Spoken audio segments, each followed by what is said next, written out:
여러분, 요즘 삶이 많이 지치고 힘들지는 않으십니까? 여러분들이 걸어가고 있는 이 인생길이 올바른 길인가? 라는 생각이 드시진 않습니까? 내가 지금 이렇게 살고 있는 게 맞나? 싶은 생각 드시진 않으십니까? 그런 때가 있습니다. 우리가 인생을 살아가면서 길을 걸어가다가 길을 잃은 것 같은 느낌이 들 때, 이 말은 길을 잃었다라는 말은 우리가 가는 인생길의 목적도 희미해지고 방향도 희미해져서 그 길이 어디로 가는지 방향도 그 목적도, 그래서 주저앉아 아무것도 할 수 없는 안타까운 심정을 표현하는 말입니다. 길을 잃었다. 인생길도 그렇고 신앙길도 그렇고 믿음의 길도 그럴 수 있습니다. 그때는 마음이 두려워집니다. 또 조바심도 생깁니다. 그때 우리가 해야 할 때는 주저하지 말고, 해야 할 일은 주저하지 말고 그 위에서, 그 길 위에서 질문을 해야 합니다. 길 위에서 길을 물어야 하죠.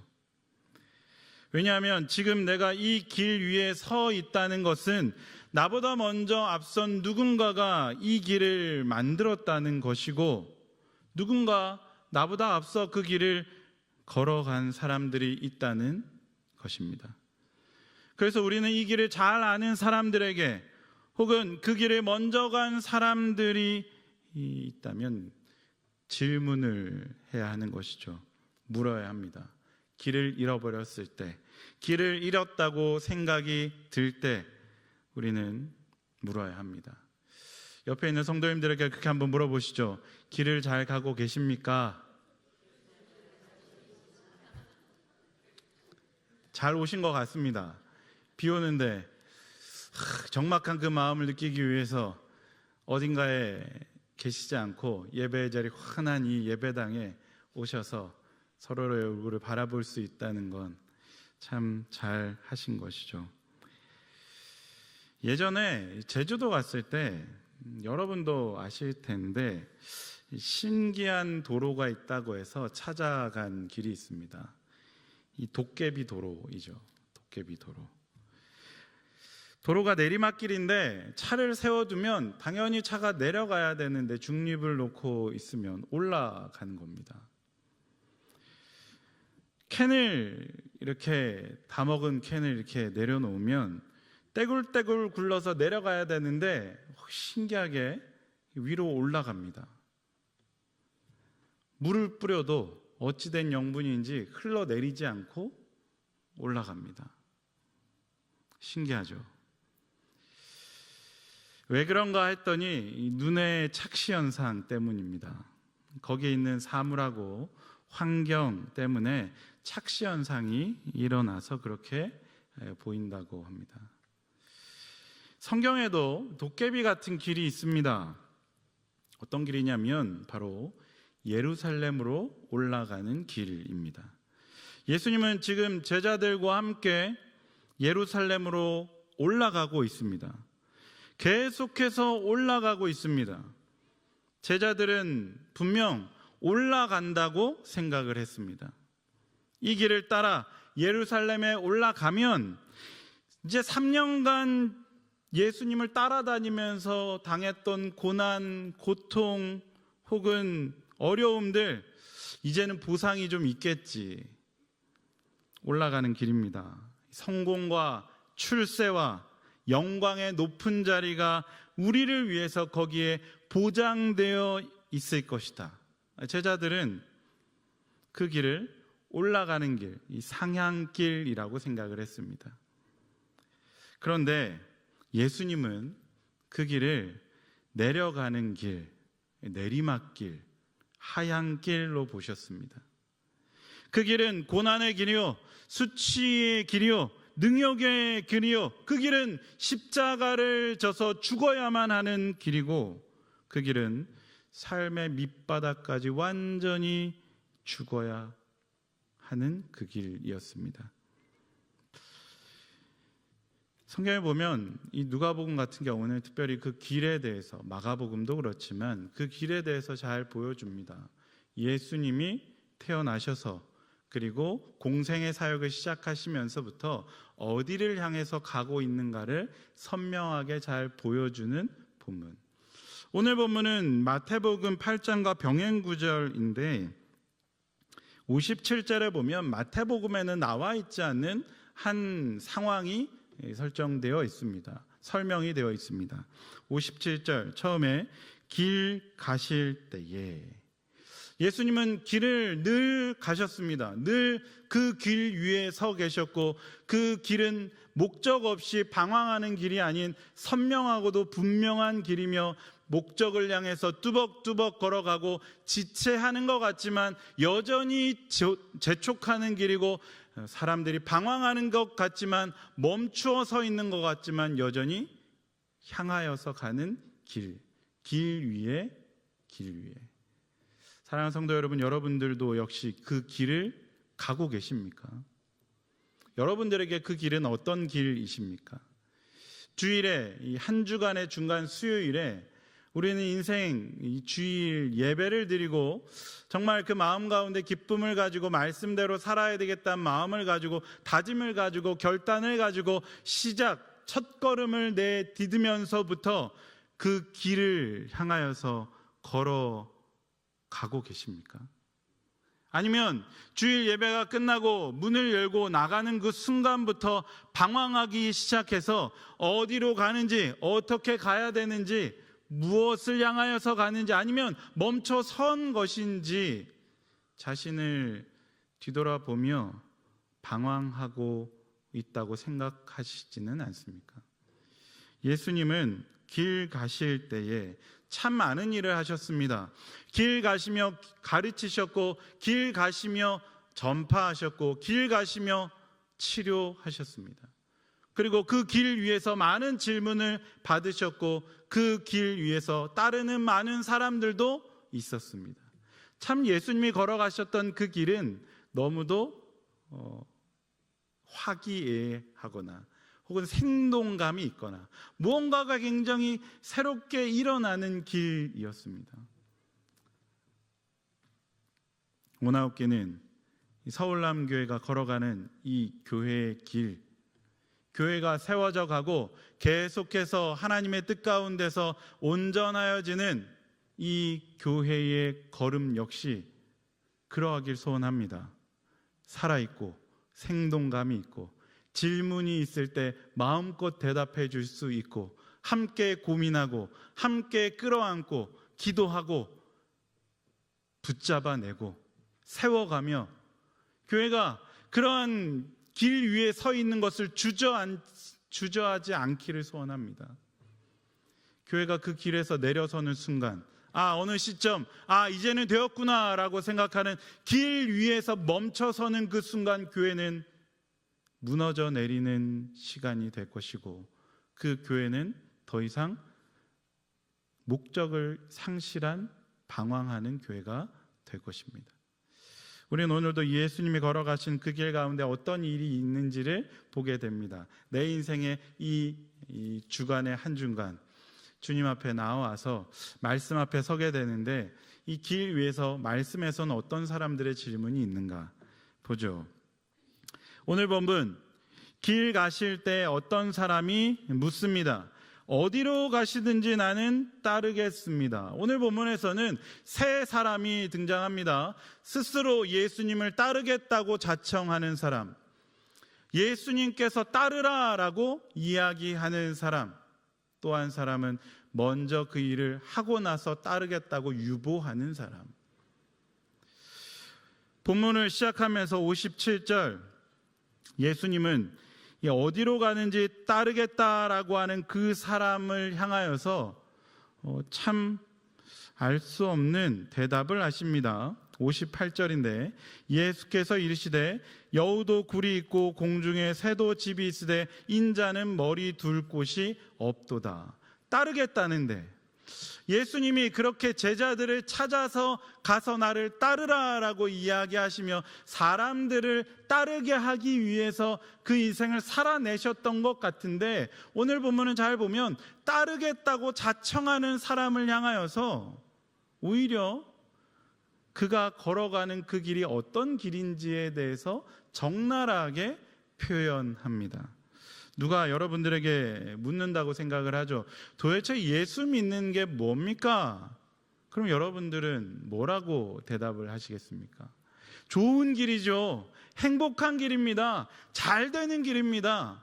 보통은 100의 한 99는 그렇게 이야기합니다. 그 중에 간혹 고통의 길이고 험난한 길이고 죽어야 사는 길입니다 라고 대답하는 사람이 있을까요? 교회 오려고 하는 사람에게 교회 가면 뭐가 그렇게 좋습니까? 좋기는요 힘들고 어려운데요, 하지 말아야 될 것도 많고 뭐 하지 말라는 것도 많고 해야 되는 건 또 왜 이렇게 많은지, 뭐 그렇게 얘기하는 사람이 있을까요?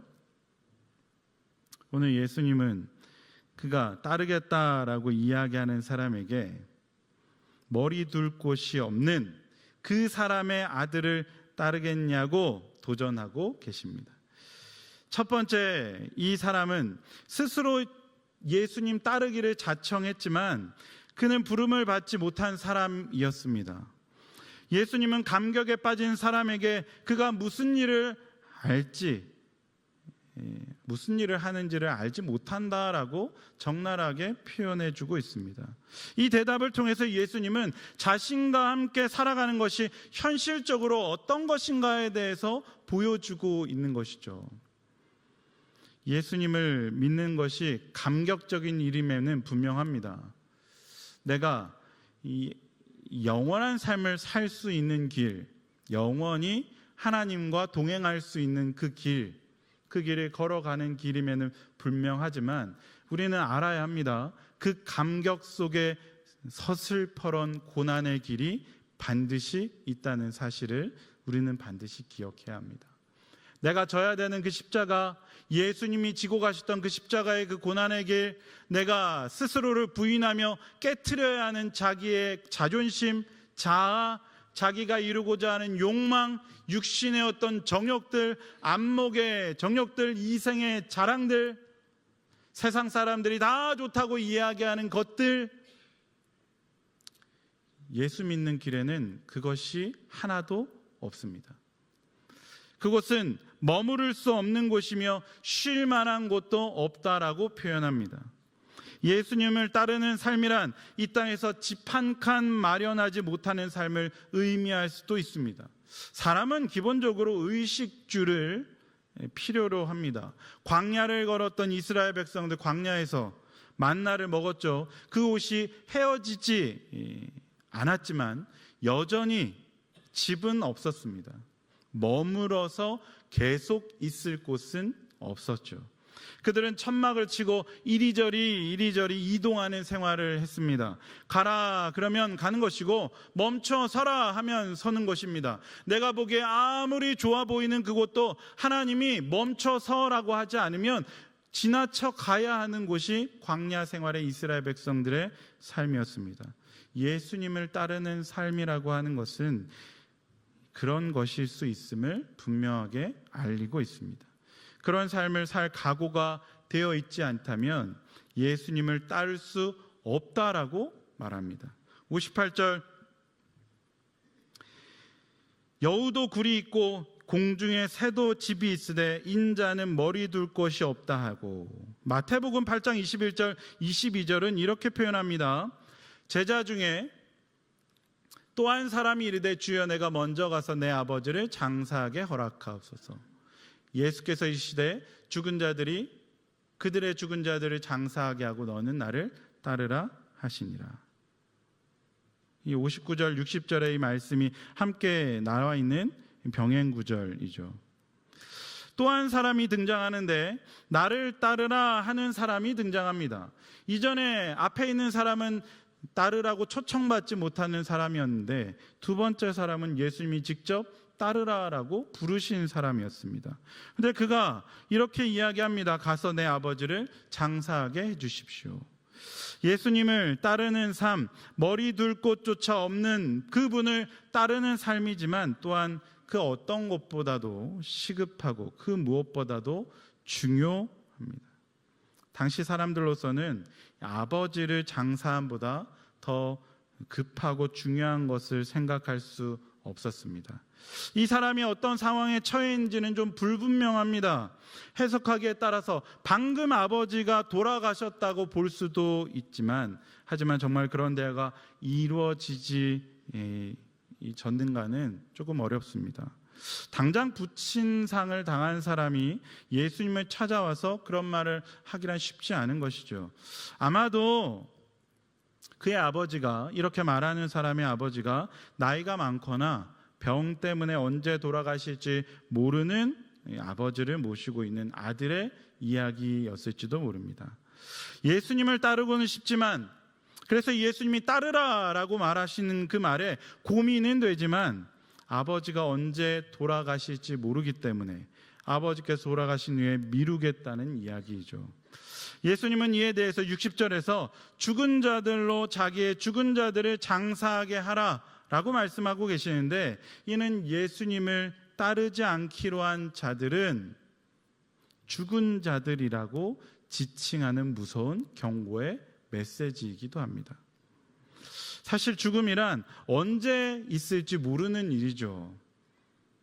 이 아들의 이야기가 얼마나 참 황당한 이야기냐면, 과연 그 아들이 그 아버지보다 먼저 세상을 떠날지, 혹은 그 아버지보다 나중에 떠날지 그가 어떻게 알 수 있겠습니까? 알 수 없는 그 일을 하기 위해서 예수님이 따르라라고 부르시는 그 음성에 주저하고 있는 인생을 보여주고 있습니다. 예수님을 따르는 것보다 더 급하고 중요한 일, 그것이 그에게는 있어 보입니다. 아버지가 언제 돌아가실지도 모르고 정작 자기가 아버지보다 더 오래 살지 모르는 그 상황에서 나 또는 가족, 타인의 죽음에 붙잡혀서 예수님을 따르지 못한다면 예수님은 그에 대해서 죽은 자와 똑같은 자다라고 말하고 있는 것이죠.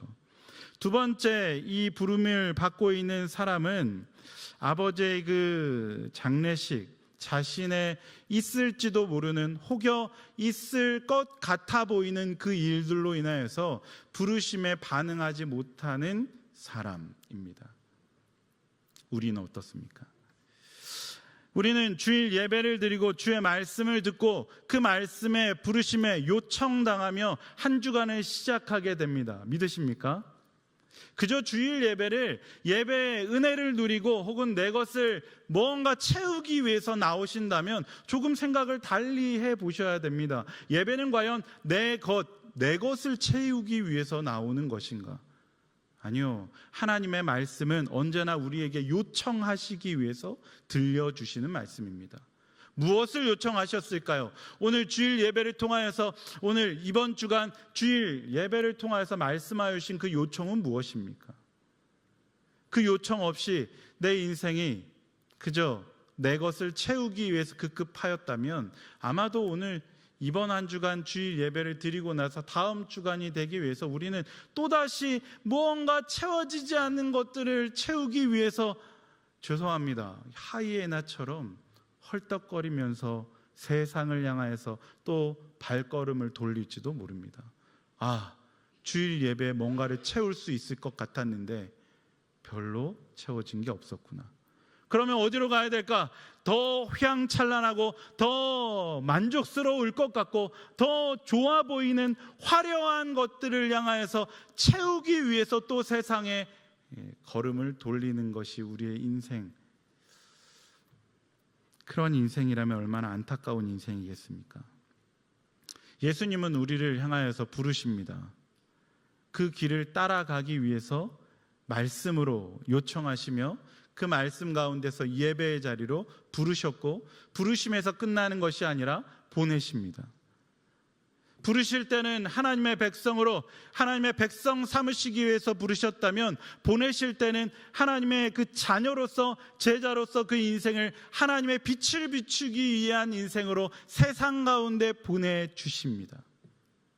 그럼 우리가 가져야 되는 그 요청에 반응하여서 삶을 살아낼 때 역할을 감당하는 것인데, 그것이 없이 무언가 있을 만한 것들을 향하여서 그 요청에 반응하지 못한 채 오늘도 주저하고 계시다면, 이 수요 예배에 나와서도 여전히 주일 채우지 못한 어떤 것을 채우기 위해서 나오셨다면, 또 무언가를 채우기 위해서 헐떡거리면서 하나님 앞에 구하고만 계신다면, 하나님의 말씀 앞에 반응하지도 못한 채 요청하시는 하나님의 그 요청 앞에 올바로 눈을 들기도, 귀를 열지도, 마음을 열지도 못한 채 그냥 이 자리에 나오셨다면, 오늘 두 번째 하나님의 부르심을 받은, 예수님의 부르심을 받은 이 사람이 나인 것은 아닌가. 부르셨지만 저는 언제인지 모르는 그 일이 있기 때문에 갈 수가 없습니다. 갈 수가 없습니다.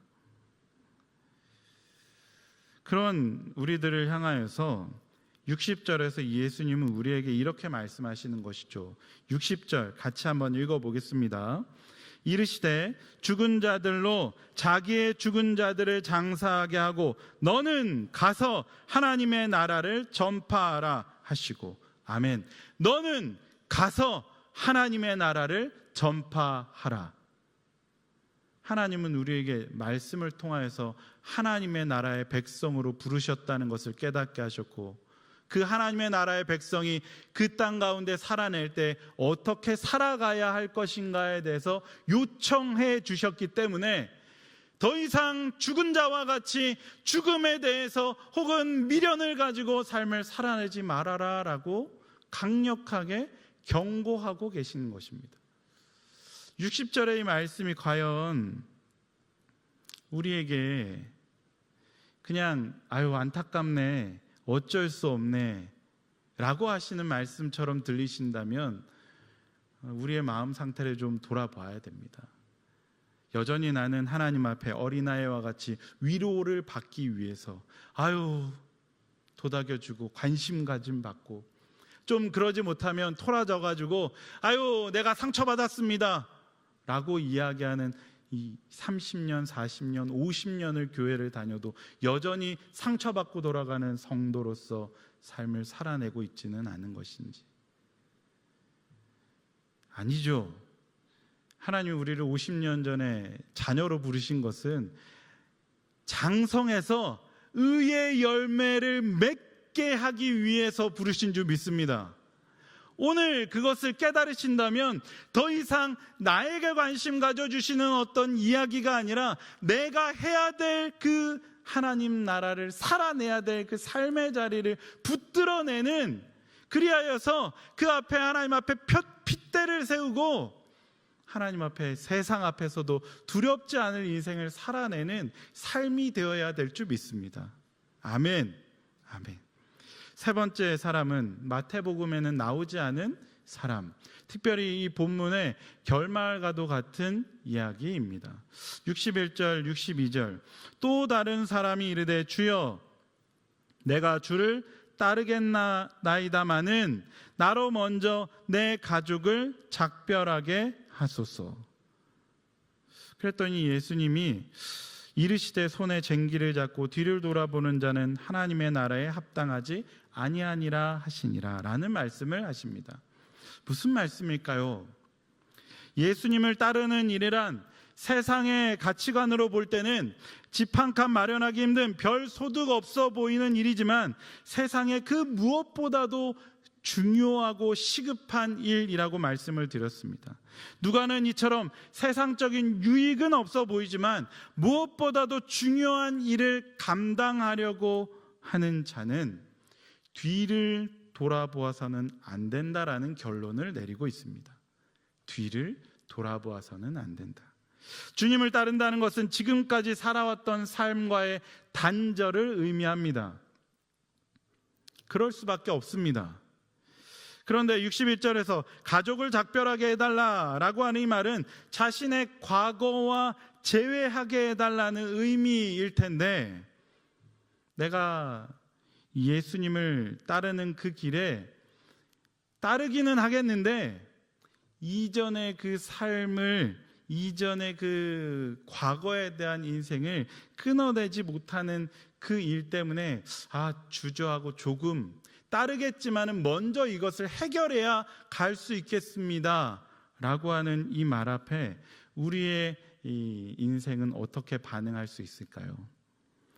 예수님이 손에 쟁기를 잡고 뒤를 돌아보는 자와 같다라고 하는 말, 요즘은 농사를 잘 하지 못하기 때문에 이전의 경험, 농사는 잘 하지 않지만 거의 대부분 텃밭은 좀 가지고 계신 것 같습니다. 그러십니까? 오늘도 비가 와서 이 텃밭을 또 가꾸기가 또 이렇게 잡초를 이제 뽑는 계절이 다가왔는데, 봄이 되면 딱딱하게 얼은 이 밭을 이랑을 이렇게 파야 되지 않습니까? 한번 뒤집고 얼어있던 그 동토를 이렇게 갈아서 이랑을 내고 걸어다니는 그 길, 씨앗을 뿌릴 그 길을 조금 만들어내야 되는데, 쟁기를 쥐고 밭일을 하다 보면 호미를 가지고 나온 동굴을 가지고 이게 분명하게 길을 정해놓고 앞을 향해서 이렇게 파면서 가야지 똑바로 가는데, 자꾸 한 번 파고 뒤를 돌아보고 한 번 파고 뒤를 돌아보면 결국 나중에는 그 길이 산으로 가 있는 것이죠. 한 번 팠으면 그 길의 끝을 바라보며 끝까지 파가야 하는 것이 손에 쟁기를 잡은 자의 일, 방향입니다. 흐뭇하게 쳐다보시는 분들은 아시는 거죠. 이 길이 맞나? 처음 밭을 가꿀 때는 이렇게 돌아보면 결국 저쪽에 가 있는 거예요. 다 파고 나면 내 길은 여기인데, 예수님이 62절에서 그 사람에 대해서 손에 쟁기를 잡고 뒤를 돌아보는 자라고 표현하고 있는 것이죠. 내 가족을 챙기고 돌아오게 해 주십시오. 분명히 따르겠다고 이야기합니다. 놀라운 고백이죠. 앞에 있는 사람 초대받지도 않았는데 내가 따르겠습니다라고 고백한 자에게는 너의 그 따르는 삶의 현실은 그와 같지 않다. 감격만으로 갈 수 있는 것이 아니다. 행복한 무언가를 얻는 그 시점이 다가 아니다 라고 말씀하시며 꾸짖으시고, 따르라라고 얘기했더니 있을지도 모를 그 일 때문에 내가 따르지 못하겠습니다 라고 하는 사람에 대해서 죽은 자와 같다라고 경고하시는데, 이 사람은 따르겠습니다, 따르라고 했더니 따르겠습니다, 그런데 먼저 해야 할 것이 있습니다 라는 단서를 달고 있는 것입니다. 주저합니다.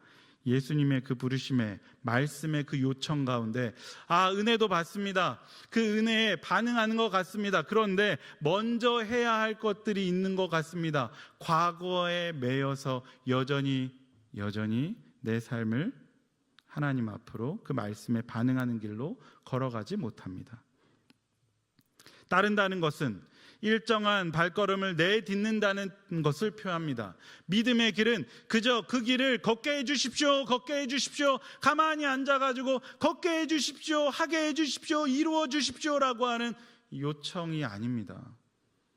따르겠다라고 고백하는 것은 어찌 되었건 간에 그 길이 맞든 안 맞든 한 걸음을 내디뎌 보는 것입니다. 순종하겠습니다라고 표현하는 것은 그 순종의 길 가운데 무엇이든지 간에 작은 것을 한번 내디뎌 보는 것이죠. 부름을 따라 나서는 첫걸음을 따르는 자의 그 첫 희열, 첫 기쁨, 예전의 생활로부터 더 이상 내가 붙잡혀지지 않은 그것과는 비교할 수 없는 순종의 기쁨이 좀 있습니다. 바라옵기는 사랑하는 서울남교회 성도 여러분, 오늘 이 예배를 드리는 성도 여러분, 말씀을 통하여서 요청받는 귀한 예배자 여러분, 그 말씀 앞에 내가 순종해야 할 것들이 분명히 있을 좀 있습니다. 여전히 되어지기를, 좀 100% 내가 아무것도 안 했는데도 그냥 기적처럼 되어지기만을, 홍해가 그냥 갈라지기만을 기다리는 어리석은 요단강 앞에 서 있는 인생이 되지 않기를 소원합니다. 요단강 앞까지 걸어왔다면 이제는 내가 발을 내딛어야죠. 그래야 물이 갈라집니다. 예수님을 따르는 삶이란 옛날의 상황에 머물면서 따를 수 없다는 것을 아는 인생입니다. 예수를 따르기 위해서는 세리는 세관을 버려야 했고 베드로는 그물을 버려야 했습니다. 여전히 그걸 가진 채, 여전히 놓지 못한 채 말씀 앞에 순종하지 하고 싶은 마음은 이만큼인데 하지 못하는 어떤 것에 대해서 핑계하는 인생 되지 않기를 소원합니다. 예수를 따르는 삶이란 결국 광야의 길을 걸어가는 이스라엘과도 같습니다. 그래서 예수 그리스도는 오늘 우리에게 어떤 분이신가에 대해서 질문해야 합니다. 오늘 나에게 예수님은 누구입니까? 오늘 과연 나는 나에게 요청하시는 그 예수님의 그 이름 앞에 얼마만큼 오늘 반응하고 계십니까? 이전에 머물면서 예수 그리스도를 따른다고 어느 정도 자만하며 내다보며 머리 둘 곳 없는 예수님의 모습, 진치고 있을 수 있는 여지, 오직 예수님을 생각하며 시작한 신앙생활이다 이지만 어쩌다 보니 교회에서도 나름대로 유명세도 얻고 지위도 생기고 별것 아니긴 하지만 나름 힘도 좀 생기고 말의 어떤 능력도 생긴 것 같아 보이는 그때, 그러다가 어처구니 없게도 예수를 따르기보다는 교회 일이 더 중요해지는 태도로 신앙생활을 좀먹는 일들이 없기를 소원합니다. 예수를 따라가는 인생, 그 예수 그리스도를 따라가는 인생은 내 연약함을 핑계대지 못합니다. 내 세월을 핑계대지 못합니다. 예수를 따라가는 그 인생은 내게 주신 분량만큼 그것을 어떻게 하면 최선을 다해서 남길 수 있을까를 고민하는 인생이지, 예수를 따르기 때문에 이러지도 못하고 저러지도 못하는 인생이 아닙니다.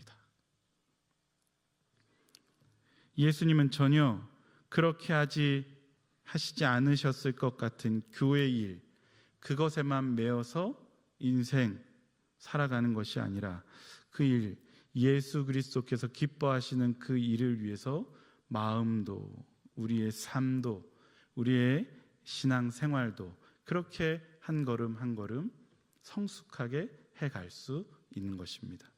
말씀을 마무리합니다. 어느 정도 신앙생활에 연륜이 쌓이면 아무래도 더 중요한 일이 생기기 마련이죠.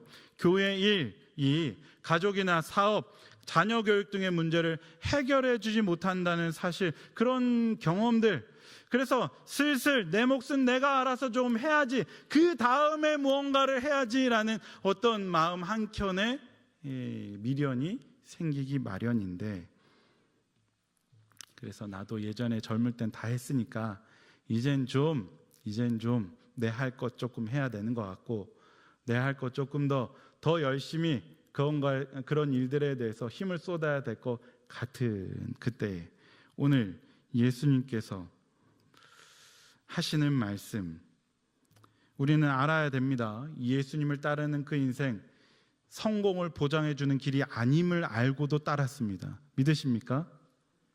이 땅에서의 누림과 복락, 건강, 이런 것들이 예수를 따르는 것이 아니라는 것을 알고 우리는 처음 예수님을 믿었습니다.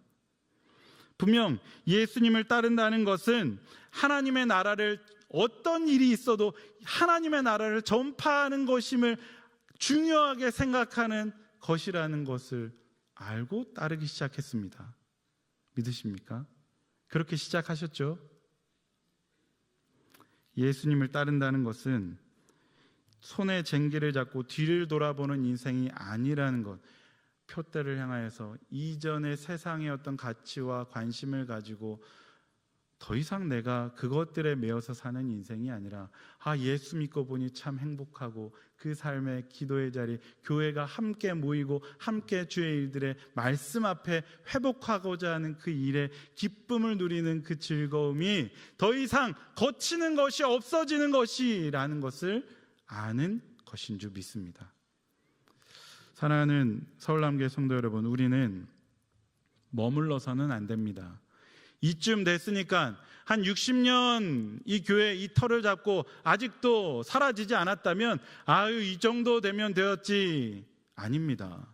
교회는 하나님께서 하고자 하시는 그 일에 하나님을 주인으로 삼고 적극적으로 그 일이 무엇인지를 찾아내어 순종하고 마치 내 일인 것처럼 기쁨으로 동참하며 그 일의 영광을 누리는 놀라운 열심에 있습니다.